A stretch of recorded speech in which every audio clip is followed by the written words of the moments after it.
बिस्मिल्लाहिर्रहमानिर्रहीम। अस्सलाम वालेकुम। आज 2 जुलाई है और दिन है मंगल का। आज एक हैरान कुन सूरत हाल हुई है। सुप्रीम कोर्ट में सब हैरान रह गए हैं, सब हक्का बक्का रह गए हैं जब जस्टिस काजी फाइज़ ईसा साहब ने अचानक ये कहा कि हम इस केस को अगले हफ्ते तक के लिए मुलतवी कर रहे हैं, इस केस की समाअत को अगले हफ्ते तक के लिए मुलतवी कर रहे हैं। ये बहुत हैरान कुन था, लेकिन मेरे लिए बिल्कुल हैरान को नहीं था, या उन लोगों के लिए बिल्कुल हैरान को नहीं था जो इस केस को शुरू दिन से कवर कर रहे हैं, जो देख रहे हैं, जो पिछली 2 समाअतों पर काजी फाइज़ ईसा साहब की बॉडी लैंग्वेज को देख रहे हैं, उनकी जमाइयाँ लेना और ऐसे जैसे वो सारी रात नहीं सो सके, बहुत डिस्टर्ब बॉडी लैंग्वेज होना, बहुत एक जैसे शिकस्त खुर्दा शख्स होता है उसकी तरह की बॉडी लैंग्वेज होना और परेशान होना, अपसेट होना, ये सारी चीज़ें नज़र आ रही उनकी बॉडी लैंग्वेज से। और फिर आज 2 गेम चेंजर डॉक्यूमेंट्स जो हैं वो सामने आए, जो फैसला सदीकी साहब ने अदालत के सामने रखे। उसके बाद काजी फाइज़ ईसा साहब ने आज केस का फैसला करने से इनकार कर दिया है और अब ये मामला चला गया है अगली मंगल तक के लिए, 1 हफ्ते के लिए मुलतवी कर दिया गया है।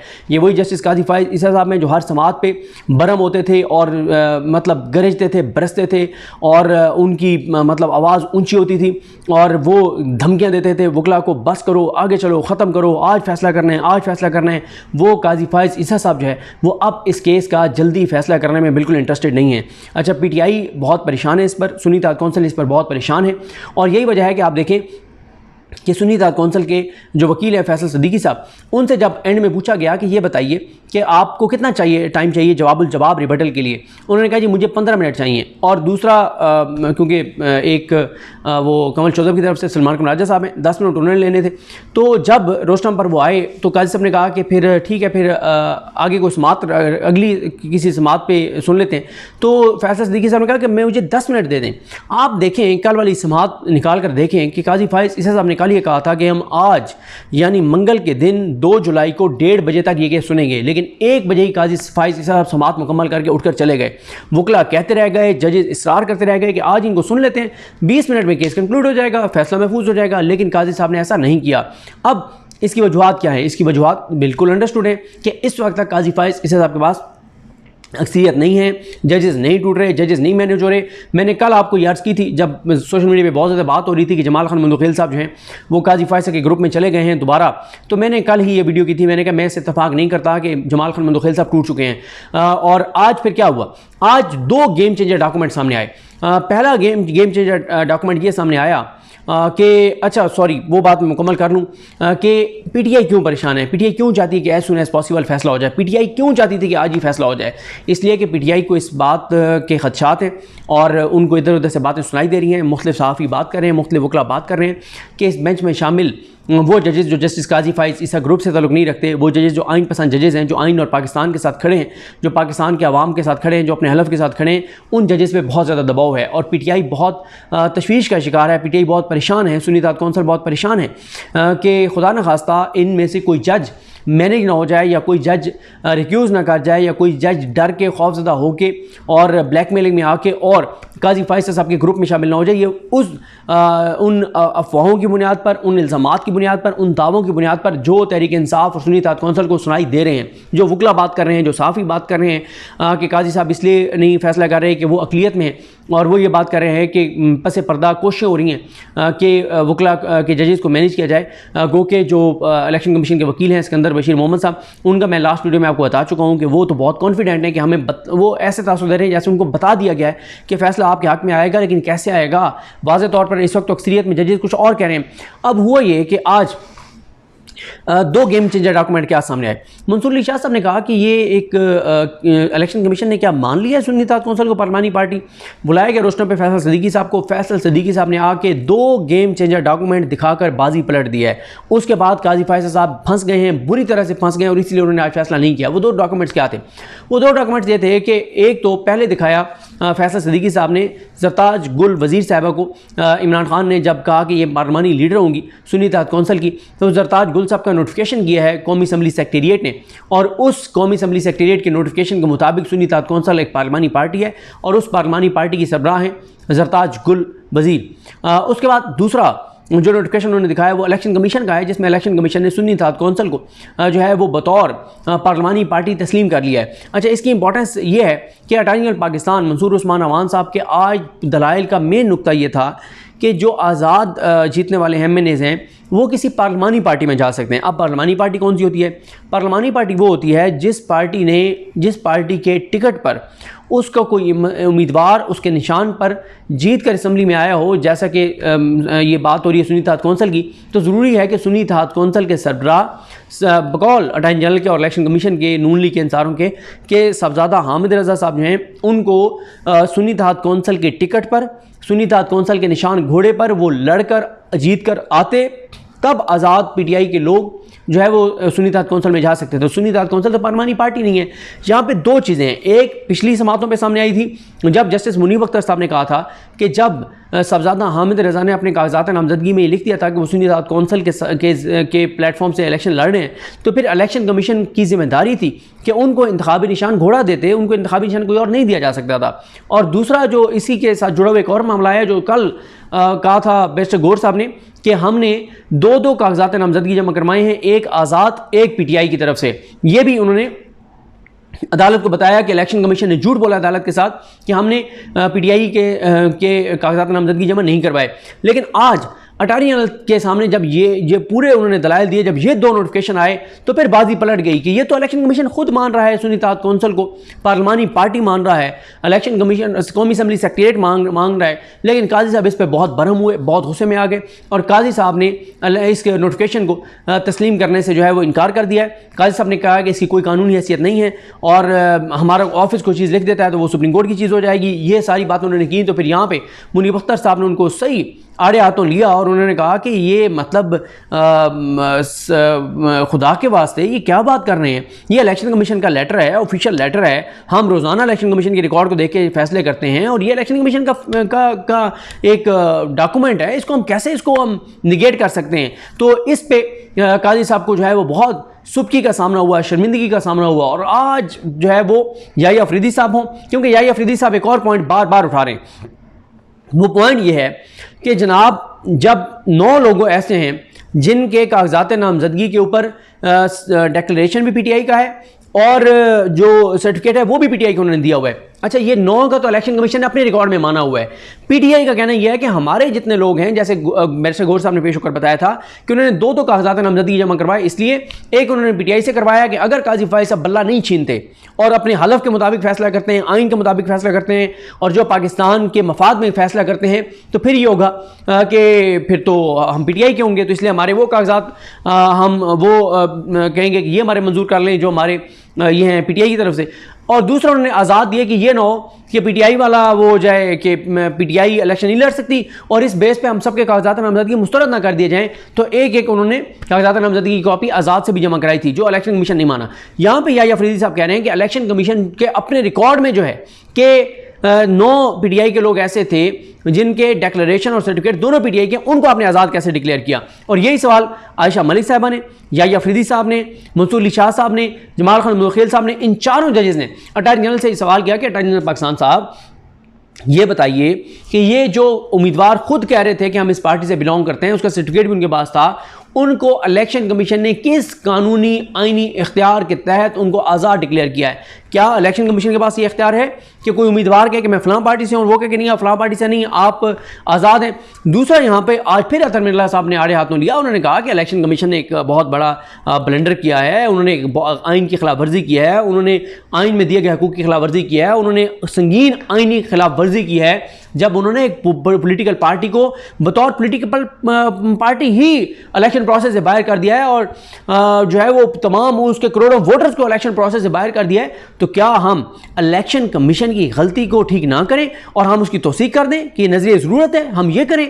उसके साथ क्या हुआ, मंसूर अली शाह साहब तो खुल के आ गए, क्योंकि काजी साहब बार बार फरमाते हैं कि हम ये अपील सुन रहे हैं, 185(3) के तहत सुन रहे हैं और अटॉर्नी जनरल ने यह कहा कि आप 187 का इख्तियार जो है वो इस्तेमाल ना करें, जो सुप्रीम कोर्ट के पास मुकम्मल इंसाफ करने के लिए एक आर्टिकल है बड़ा पावरफुल। उस पर मंसूर अली शाह साहब ने कहा कि आप ये क्या बात कर रहे हैं, क्या हम आंखें बंद कर लें? इससे अहम मामला क्या हो सकता है, इससे अहम मसला क्या हो सकता है कि आप कहते हैं कि हम यहाँ पे इस्तेमाल ना करें, तो हम कहाँ लेकर जाएंगे इस आर्टिकल को, हम इस इख्तियार को कहाँ लेकर जाएंगे? तो आप ये क्या बात कर रहे हैं? तो इस पर मंसूर अली शाह साहब ने, वैसे मैं आपको बताऊंगा तफसीली ज़रा उनके रिमार्क्स जो थे और जो मुकालमा था वो भी आपको लिख के बताऊंगा, लेकिन ये आज 2 चीज़ें हुई हैं।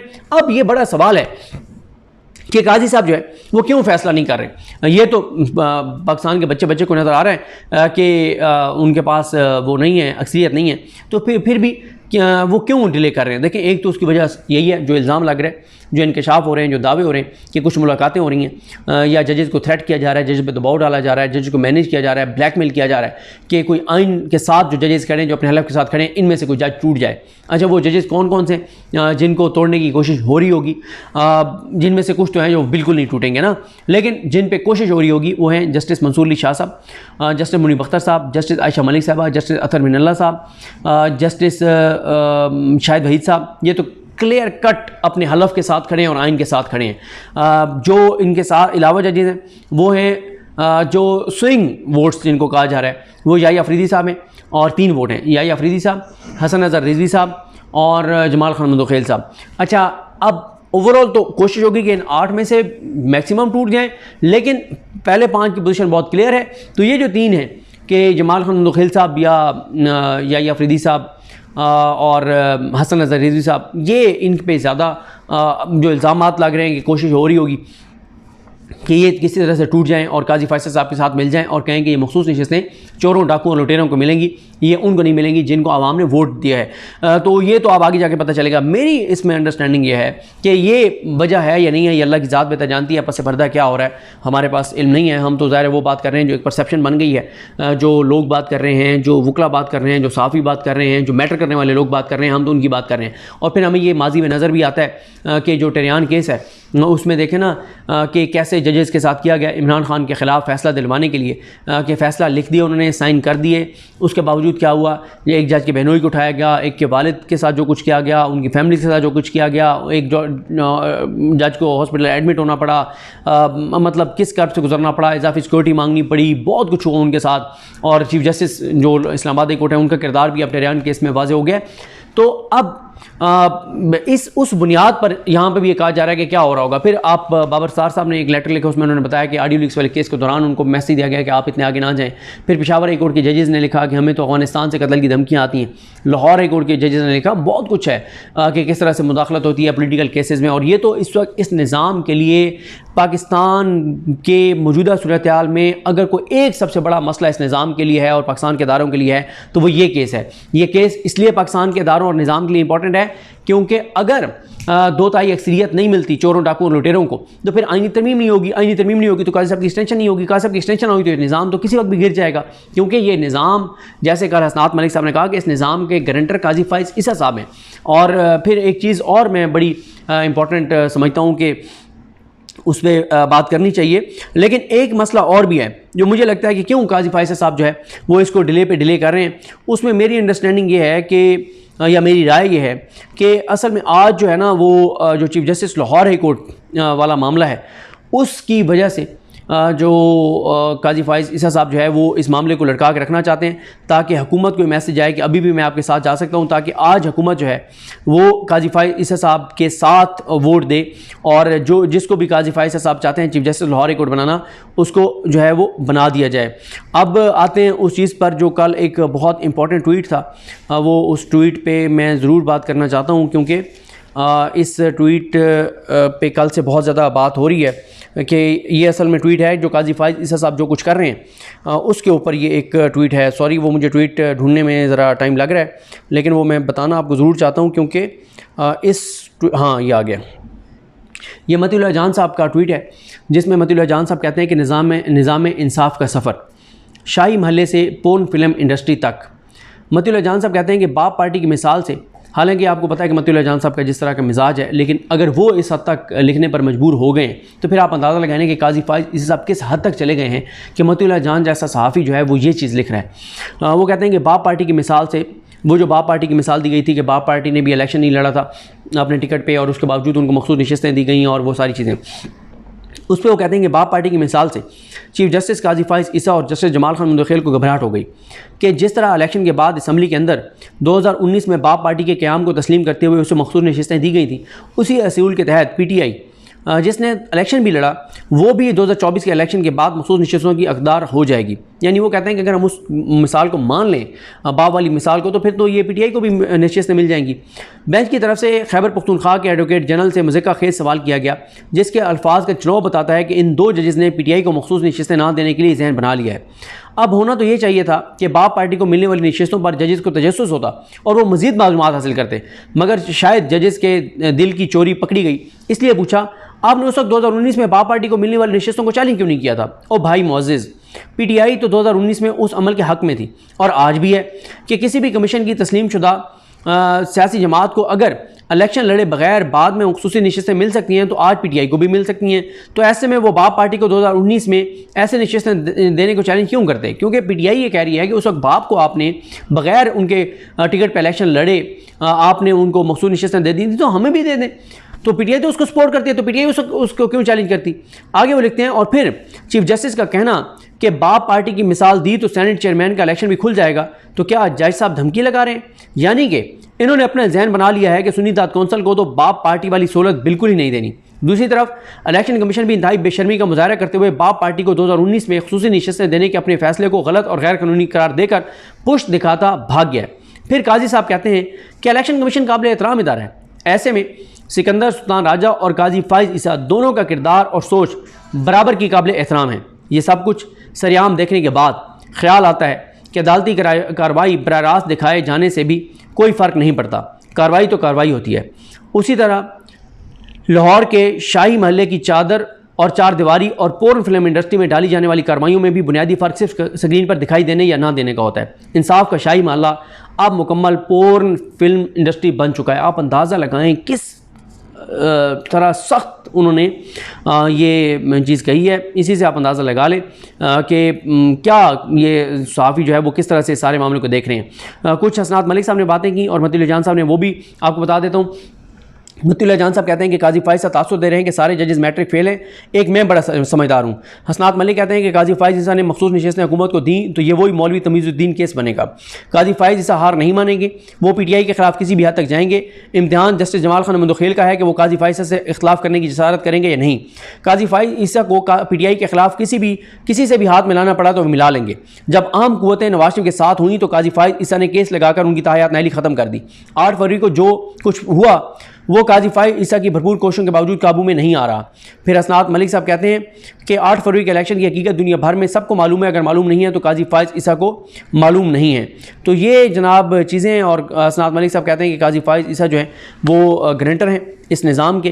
काजी फाइज ईसा साहब जब तक रहेंगे तो ये निज़ाम रहेगा, जिस दिन वो नहीं रहेंगे तो फिर ये निज़ाम भी गिर जाएगा। बहरहाल आज 3 जजेस ने बराह रास्त काजी फाइज ईसा को जवाब दिया है और शदीद तलखी नज़र आ रही है। बहरहाल देखते हैं चीज़ें कैसे आगे बढ़ती हैं। मुझे अपने दुआ में याद रखें। हम सबका हमें नासरो। अल्लाह हाफ़िज़।